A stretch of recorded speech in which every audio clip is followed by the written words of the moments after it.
Oh, selamat pagi. Perkenalkan, nama saya Ilen Selinartono dan ini rekan saya. Nama saya Michelle Setiadi dari kelas 7. Kami berdua dari tim multimedia dan jurnalistik SMPK Angelus Custos. Hari ini kita akan melakukan wawancara terhadap salah satu narasumber kami. Selamat pagi, Ibu. Selamat pagi. Kalau boleh tahu namanya Ibu dan pekerjaannya Ibu ini apa? Baik, terima kasih. Selamat pagi anak-anak hebat semua. Perkenalkan, saya Ermono Ferda Zahara LA. Kami kebetulan dari Pengawas Kota Metro Provinsi Lampung. Terima kasih. Sebelah saya. Baik, terima kasih. Selamat pagi anak-anak hebat. Baik, di sini Ibu akan memperkenalkan diri. Ibu sehari-hari adalah sebagai pengawas. Aktivitas Ibu sebagai pengawas SMP, SD, dan untuk nama Ibu sehari-hari dipanggil dengan nama Nia. Nama lengkap Ibu Kurniati Saida, MPDI. Mungkin untuk perkenalan cukup. Terima kasih. Ibu ini nama panggilannya siapa? Oh iya, baik. Kalau nama panggilan cukup nama depan. Ibu Erma. Oh, oke. Oke. Kalau boleh, ini sekarang kita mulai sesi wawancara kita ya. Ya, silahkan. Apa arti bullying menurut Ibu Erma? Arti bullying nih ya? Ya. Waduh, ini kalau kita lihat sekarang bullying ini masih heboh sekali ya. Ternyata kita kalau lihat di media, di televisi, di mana itu lagi booming sekali. Banyak sekali. Apa sih bullying? Bullying itu kan apa ya? Ada sedikit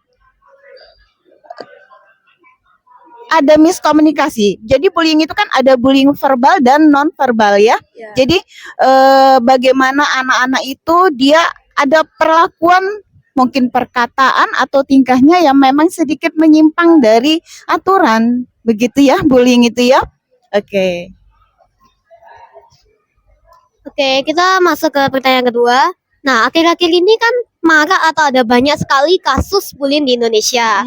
Ya betul. Menurut Ibu, apa sih penyebab bullying itu? Terus kenapa bullying sering terjadi pada anak-anak remaja? Iya, terima kasih. Kalau penyebabnya banyak faktor. Ya, bisa dari luar dan bisa dari dalam. Kalau dari luar kita bisa lihat dari lingkungan, ya. Pergaulan anak-anak. Lalu ada dari media sosial. Media sosial itu sangat mempengaruhi, pengaruh besar sekali buat anak-anak. Lalu dari dalam itu bagaimana anak-anak itu keimanannya, ya. Kalau anak-anak itu keimanannya kuat, otomatis dia tidak akan melakukan yang namanya bullying. Tadi pertanyaan kedua apa saya? Kenapa bullying itu sering terjadi pada anak-anak remaja? Iya, kenapa sih anak-anak remaja itu sekarang kok sering banget melakukan bullying? Karena memang di masa-masa anak-anak remaja ini mereka lagi labil, lagi mencari jati diri, ya. Mereka belum tahu mau jadi apa, sementara masuk pengaruh dari luar yang negatif. Apa itu pengaruh luar dari negatif? Dari media sosial kembali lagi. Kita banyak menonton hal-hal tentang kekerasan, berita-berita yang kurang baik, ya. Sebenarnya kalau kita lihat di televisi, berapa persen sih yang positif? Gak ada, ya. Boleh kita lihat sekarang, televisi apa yang disiarkan? Tidak ada yang mendidik menurut saya. Hanya sekian persen yang mendidik televisi. Lalu kita buka di media sosial, Facebook, Instagram, berapa persen yang bisa mendidik? Jadi anak-anak itu memang sudah diberikan tontonan dan masukan yang memang negatif. Itu yang membuat anak-anak sering melakukan bullying. Ditambah lagi satu, fokusnya adalah karakter itu apa? Iman, keimanan kita itu yang harus kita pegang teguh. Terima kasih. Oke. Menurut Ibu Nia, jenis-jenis bullying itu ada apa? Apa aja? Oke, tadi Kalau kita amati kaitan dengan bullying ya nak ya, Ya. itu sebenarnya ada dua sebagaimana yang disampaikan oleh Bu Erma tadi ya. Dia ada verbal dan ada yang non verbal. Nah, yang verbal ini tadi yang sifatnya itu tadi eh, apa yang berkaitan dengan perbuatan yang terjadi pada apa kepribadian. Jadi yang jenis dia tanpa disengaja ingin mengganggu teman ya, tanpa disengaja dia berbuat yang tidak baik dengan kawan. Nah, ini diantaranya perbuatan yang verbal ya. Yang non verbal ini mungkin ini tadi kekerasan yang terjadi yang mereka dapati dari hasil mereka menonton ya, melihat dan mungkin dari televisi tadi yang tanpa disengaja mereka melihat akhirnya dengan tidak sengaja dia pengen melakukan itu. Nah, ini diantaranya perbuatan yang membuat anak-anak itu tanpa disadari dia melakukan apa yang dia perbuat. Nah, terjadilah yang namanya bullying. Nah, maka kalau di sekolah-sekolah kadang biasanya terjadi di tingkat kalau di SMP biasanya yang di tingkat yang pertama dulu ini kelas 1 biasanya kelas 8 ya kelas 7. Kelas 7 perubahan anak-anak dari SD dia ke SMP. Biasanya dari perubahan kepribadian ini anak-anak untuk merubah jati dirinya akhirnya yang tidak terarah karakternya mereka berbuat hal-hal yang menjadi teman sendiri istilahnya merasa dibully lah bahasanya terjadilah bullying. Nah, ini mungkin yang ibu lihat selama ini kekerasan bullying yang terdapat di lingkungan sekolah kita. Nah, begitu Ana. Oke, makasih. Boleh Bu Erma mau nambah boleh silakan. Ya, baik. Terima kasih. Saya nambahin sedikit. Jadi, bullying itu kan ada dua, ada verbal dan non verbal. Kalau verbal tuh biasanya anak-anak tuh secara tidak spontan gitu ya, mengucapkan kalau ada yang gemuk gitu, gendut, gendut gitu kita panggil gitu. Spontanitas, tapi ternyata itu masuk dalam bullying jika kita lakukan berulang kali dan orang yang kita katakan itu tidak menerima, itu masuk bullying. Ya, gitu. Lalu kalau dia verbal, contohnya nih, dia mengganggu temannya. Ada temannya di depan, duduk di depan, rambutnya dijambak-jambak gitu ya. Karena mungkin rambutnya panjang gitu, jambak-jambak. Itu namanya nonverbal. Jadi fisik, dia larinya ke fisik gitu. Jadi kalau fisik itu yang terkadang lebih munculnya banyak dibandingin yang verbal tadi dengan perkataan. Karena kalau dia fisik itu kan terlihat, nampak sekali. Bisa kita lihat ya. Terima kasih banyak. Jadi istilahnya buat verbal itu dia secara kata-kata ya, kalau non verbal itu secara fisik. Ya, Oke. betul. Baik, lanjut ke pertanyaan nomor 4. Pernah nggak Ibu Erna nih melihat atau menemui kasus bullying? Boleh di-sharing? Boleh, terima kasih. Pertanyaan yang bagus sekali. Kalau ditanya Berma pernah nggak? Pernah ya, gitu. Sekarang Ibu balik tanya nih. Anak-anak pernah nggak nih melihat bullying? Pasti pernah. Pernah. Di mana nih lihatnya? Kadang ada yang di sekolah. Cuma bullyingnya tuh awalnya dari bercanda. Lama-lama jadi kayak mulai parah akhirnya sama anak korbannya itu dianggap sebagai bullying. Oke, ya. Jadi sebenarnya nggak perlu ditanya. Ya, dimanapun kita berada yang namanya bullying itu pasti ada. Gitu. Hanya bagaimana cara kita menyikapi dan bagaimana cara kita mengatasi masalah itu yang harus kita lakukan.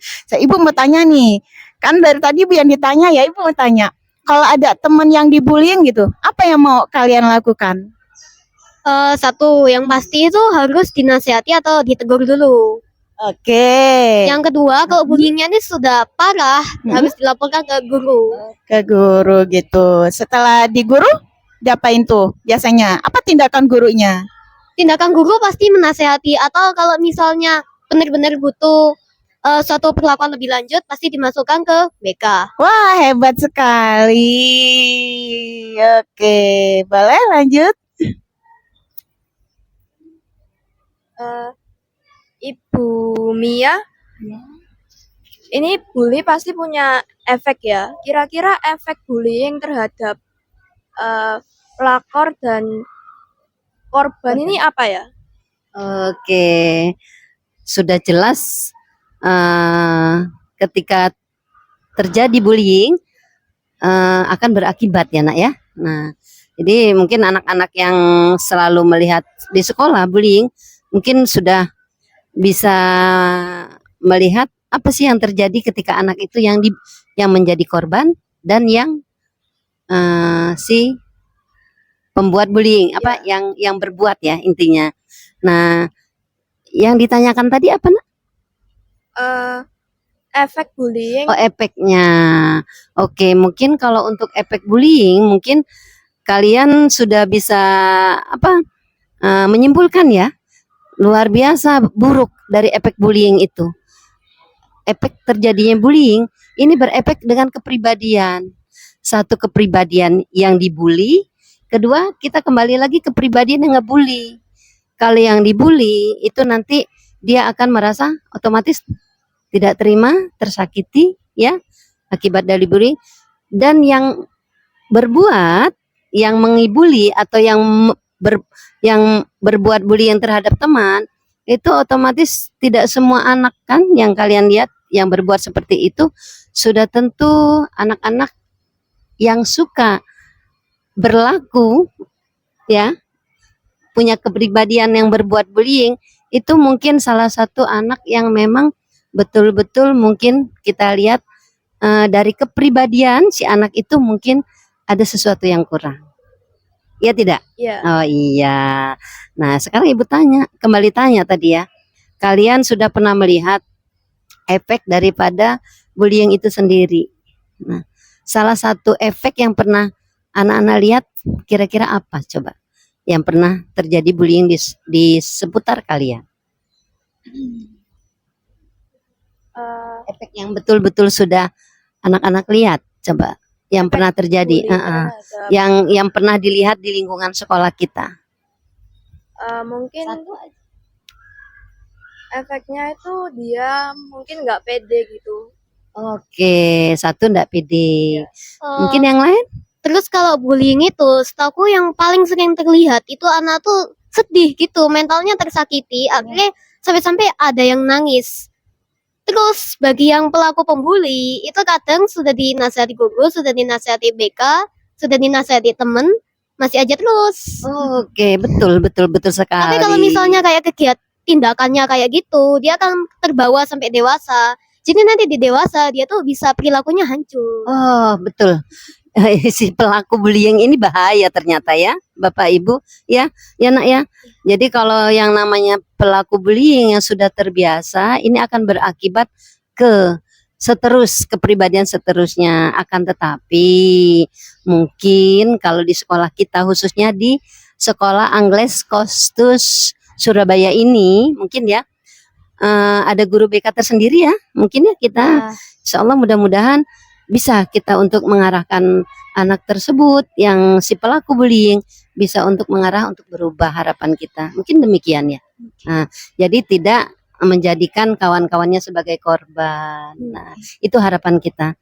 Mungkin itu yang bisa memperbaiki, itu salah satunya guru BK kalian. Nah, untuk memperbaiki kepribadian si pelaku bullying. Nah, mungkin itu cukup dari Ibu.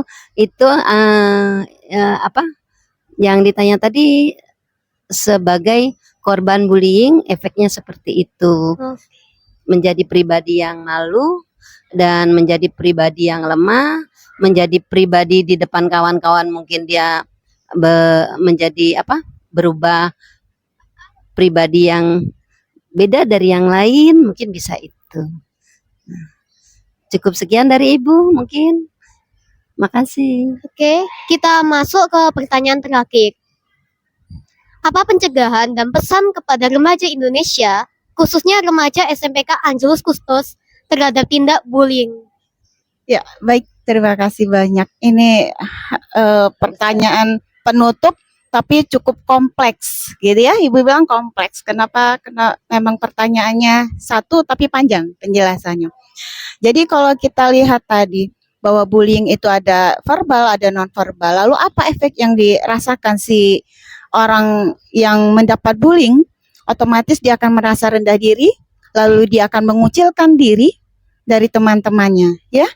Lalu apa sih tadi tindakan ya yang untuk Iya, pencegahannya. pencegahannya? Otomatis satu, kita sebagai teman, kalau kita melihat ada teman yang ini dari sisi yang dibullying ya, kalau ada teman yang dibully, kita harus merangkul, ya, mendekati teman yang dibully tadi. Itu yang pertama. Yang kedua, kita ajak teman yang dibully tadi untuk berbicara, untuk dia mengeluarkan pendapatnya, perasaannya, gitu ya. Kita tanya, kita dekati. Lalu kita harus juga benar tadi yang dikatakan siapa tadi? Elen, bahwa kita harus lapor ke guru. Kita lapor ke guru. Setelah kita lapor ke guru, mungkin anak tadi akan mendapatkan satu perlindungan ya dari gurunya gitu. Setelah dia mendapatkan satu perlindungan, lalu nanti akan diberi masukan, akan dipanggil mungkin ya si bully dan yang membuli tadi, yang dibully dan yang membuli, mungkin di situ akan ada sedikit perubahan yang lebih baik. Pesannya untuk anak-anak SMP Kristen Angelus Kustos Surabaya, tetap semangat, jadilah anak-anak yang selalu berpikir positif ya. Apapun yang kita lakukan, kita harus selalu berpikir positif ke arah yang positif. Jangan lagi kita melakukan atau punya pemikiran untuk melakukan atau tindakan yang negatif. Satu lagi anak-anakku sekalian, pegang teguh bahwa kita punya Tuhan. Tuhan adalah salah satu penolong kita. Tetap satu, Tuhan itu yang pertama. Yang kedua, hindari lingkungan yang tidak baik atau pergaulan yang tidak baik. Karena itu sangat-sangat merugikan. Yang ketiga, lakukan kegiatan-kegiatan positif yang ada di lingkungan sekolah dan di rumah. Yang keempat, jalin komunikasi dengan teman, guru, dan keluarga. Terima kasih banyak. Salam dari kami, Pengawas Kota Metro Provinsi Lampung. Wah, pesannya Ibu ini sangat bermanfaat sekali ya. Baik, sampai di sini sesi wawancara kita. Semoga apa yang disampaikan oleh Ibu Erna dan Ibu Nia bisa bermanfaat bagi remaja Indonesia, khususnya remaja SMPK AC. Amin. Mohon maaf jika ada salah kata atau perilaku yang kurang nyaman saat wawancara. Terima kasih atas waktu yang telah disediakan. Selamat pagi. Selamat pagi. Dadah.